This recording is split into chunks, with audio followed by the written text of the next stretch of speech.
Hey guys, if your low back is giving you trouble after a day of deadlifting, this is a quick recovery routine that you can use to safely help with recovery, to help relieve low back pain, to help get back to your workouts more quickly, and also make sure that we don't do anything that can make that pain worse. So give this quick 10-minute workout a follow. You're going to feel better afterwards and be able to get back to what you enjoy more quickly. So no equipment required, no yoga experience required. Just do your best, follow along. We're going to get started on the ground on your back.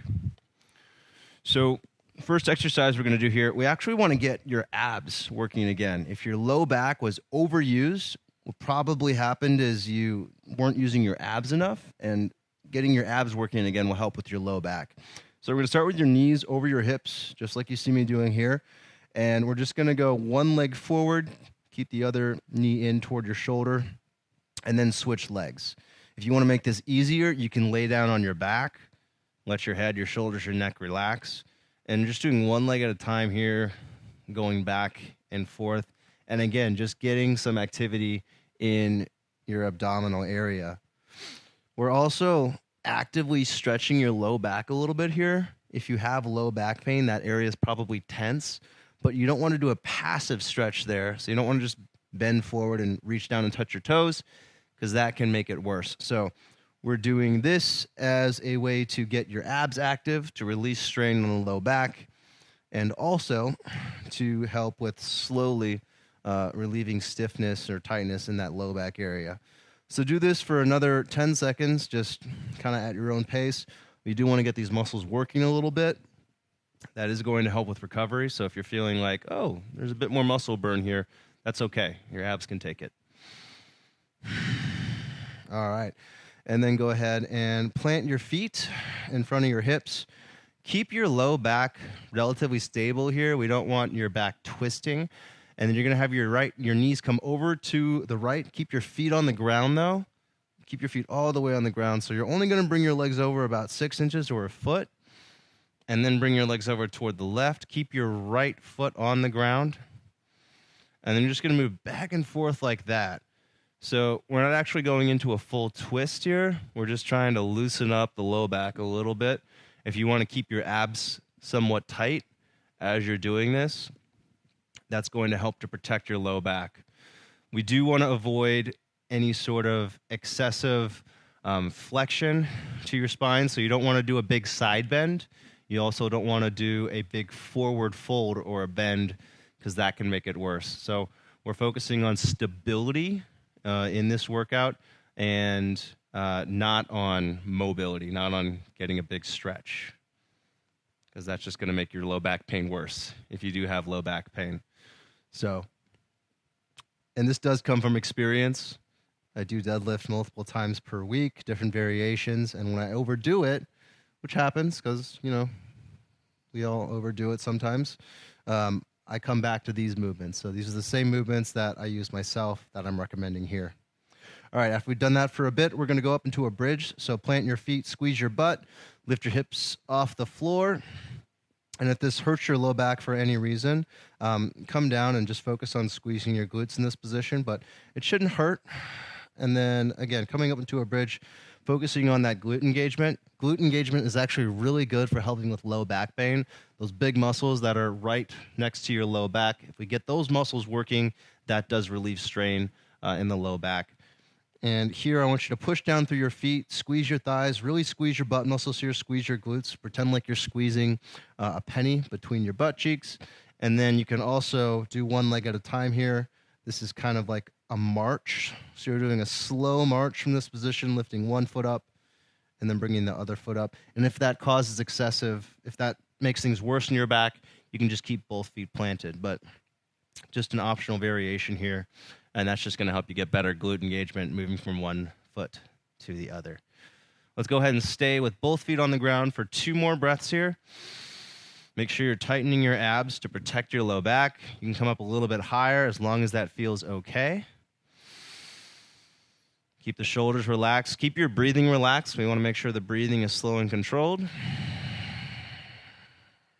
And then slowly release. Okay, from here we're going to come up into a low lunge position. So we're going to go right leg forward, left leg back. So right leg forward, left foot back. Tuck your back toes.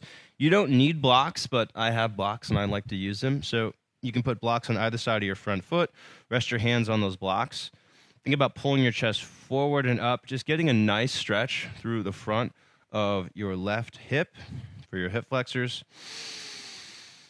And keep your spine neutral here. So sometimes in different low lunge variations, you might come up and kind of do a back bend. Other times you might reach forward and do more of a forward fold. So I want you to try and keep your spine neutral here and focus on stretching your hip flexors. Breathe in and out of your nose. And be somewhat active through your lower body. So push down through your front foot, keep that back toe tucked, and squeeze the muscles in your hips. Again, I've said this when I was talking about getting your core active, but the same thing applies to your hips. If we can get the muscles in your hips working, that can also relieve strain on the lower back. A couple more breaths here. And by the way, my breaths last about 10 seconds, so you can build up to that. Start at 3-second inhale, 3-second exhale, go up to 4 and 4, and then 5 and 5, and then you'll be at a nice long 10-second breath over time. All right, let's switch sides. You can go left leg forward, right leg back. Right toes are tucked. Left knee is forward. Allow your hips to come forward just until you feel a nice stretch to the front of your right hip flexors. And again, opening up these hips, opening up your hips is going to help with relieving strain on the back. But we don't want to do a passive stretch because we do want to make sure that you're keeping stability through your spine. That means keeping your core active. That means keeping your hips active. So continue to squeeze the muscles lightly in your thighs and your hips and your core as you do this. And I know I talk a lot, but that's because I want you to have proper technique so that you don't injure yourself. So if you get annoyed by me talking, just remind yourself, oh, he's helping me with better technique so I don't get hurt. A couple more breaths here. And you can do all of these on your own. Come back to this workout as often as you need it. This is great to do immediately after you do deadlifting, or you can do it the day afterwards to help with low back stiffness. All right, and then go ahead and release. From here, we're going to go up into a wide-legged forward fold, but we're going to emphasize the wide-legged stretch and minimize the forward fold. So face the long edge of your mat. If you don't have a mat, you don't need one. We're just going to face whatever. Bring your feet wide apart, just as wide as you feel like you can comfortably manage. It's not a competition, and you feel your inner thighs starting to stretch. And have you bend your knees a little bit. Hinge at your hips so your back stays flat. If you can bend your knees and touch your fingers to the ground. Just make sure that you're not rounding your back at all. I've also put my blocks out here so I don't have to struggle as much. So I'm just going to rest my hands on my blocks. Now we're going to push into the outer edges of your feet. Feel some stretching through your outer shins. That's how you know you're doing this properly. Squeeze your thighs and think about lengthening the area from the backs of your knees to your lower back. So we're stretching your hamstrings here. If you did deadlift, if you did it properly, that means that you definitely got some hamstring activity. So we're getting some stretching for those tight muscles, but we're also avoiding rounding your back. We don't want to do a big forward fold here because that can make that back pain worse. So we're staying somewhat upright as you're doing this. Make sure your shoulders are relaxed and breathe in and out of your nose.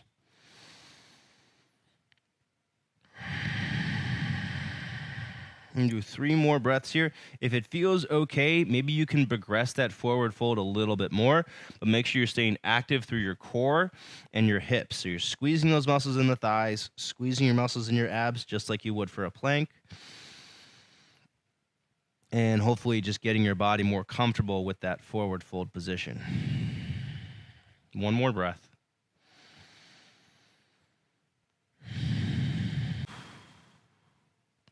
All right, we're going to go ahead and come out of that. So slowly lift your chest back up, walk your legs back together. We're going to kick it down to the floor. By the way, guys, if you're looking for a yoga program to help with building strength and mobility and flexibility for weightlifting, I have a great 7-day intro that's free. Sign up for it at the first link in the description below here. This last stretch we're going to do is called a 90-90 position. So you're going to get your right knee kind of just outside your right hip. Get it at a 90-degree angle. Make your left knee level with your hip. Put that out at a 90-degree angle as well. And then do your best to square your hips forward. And you're going to use your hands to help kind of prop yourself up here. And if you feel really uneven, if you're leaning to one side significantly, you can put a block or a pillow under your hip, and that's going to help you level that out. So whatever feels comfortable here. Make sure you've got a nice open chest, doing the best you can to stay upright.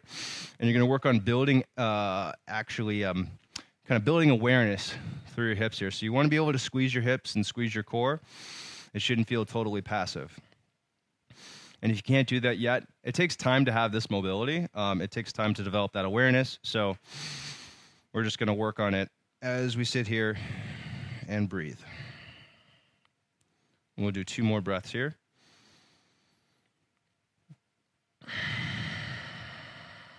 This is working your internal hip rotators and also your external hip rotators. So a lot of hip work in deadlifts. Doing these stretches helps with that recovery. All right, let's go ahead and switch sides. So same thing again, other side. You're going to bring that left knee outside the left hip, 90-degree angle with your left leg, and then bring your right knee level with your right hip, coming to a 90-degree angle there as well. Do your best to square yourself forward. You can see here that I'm kind of leaning to one side, so I don't have, that that significant level of mobility required to have a perfect 90-90 position, but that's okay because I'm still getting the benefits, and so are you. You're going to feel your outer right hip working here to help stabilize. Use your hands to square yourself forward.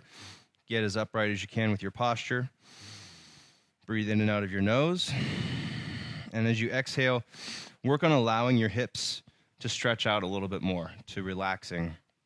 So this is kind of this weird balance between feeling awareness, kind of feeling muscle engagement in your thighs, and at the same time stretching them. And as you do this more and more, that gets easier. And again, really good way to start being consistent is that free 7-day intro that I mentioned. You can sign up for that in the link below here. One more breath. All right. And then go ahead and release. Guys, I hope you found that routine useful. Be sure to leave a like if you did. Leave a comment, some feedback if you have a feedback or question. Subscribe so you don't miss out on future videos. We put those out every Tuesday. And if you are looking for a recovery or a cool-down workout for weight training, I actually have a whole series of those here on my YouTube channel for free. And you can click over here to see the first video of that series. All right, guys. See you in the next video.